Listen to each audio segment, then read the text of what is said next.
That's why when we are discussing the question of the Uniform Civil Code and Article 44 of our Constitution, we must recollect very briefly what the discussion in the Constituent Assembly was when Dr. Baba Sahib Ambedkar, in part of the discussion, talked in terms of saying that this is an effort which has to be undertaken and achieved only through the cooperation of all sections of the people and through very, very deep discussions. This is part, Article 44 is part of the directive principles of state policy. These are not judiciable.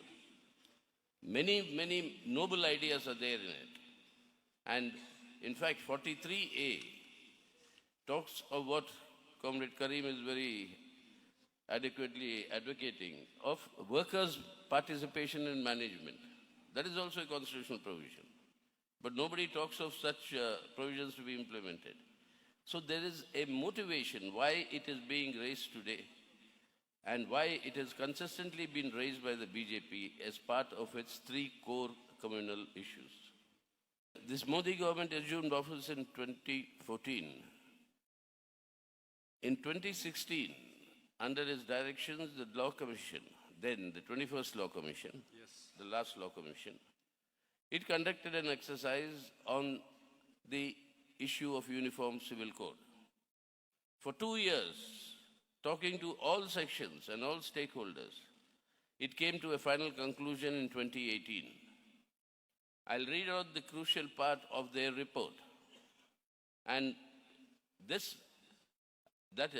I'm quoting from the report, quote, "While diversity of Indian culture can and should be celebrated, specific groups or weaker sections of the society must not be disprivileged in the process.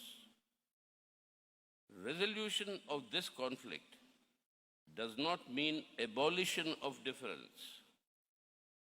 This commission has therefore dealt with laws that are discriminatory rather than providing a uniform civil code, which is, I underline, which is neither necessary nor desirable at this stage. Most countries are now moving towards recognition of difference, and the mere existence of difference does not imply discrimination, but is indicative of a robust democracy," unquote. The CPIM endorses this position, and we agree and we uphold this is the understanding that must prevail in the country.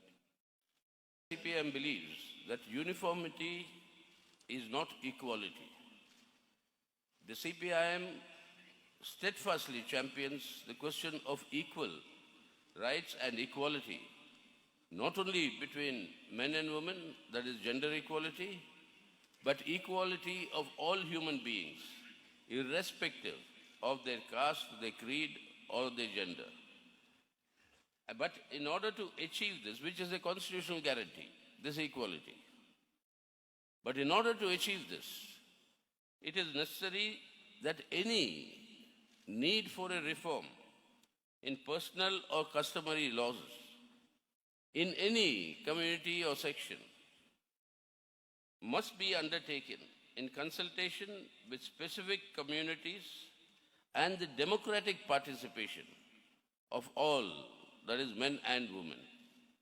Without undertaking this process, any superimposition of any order is something that the CPM relentlessly opposes and will continue to oppose to even today's conditions.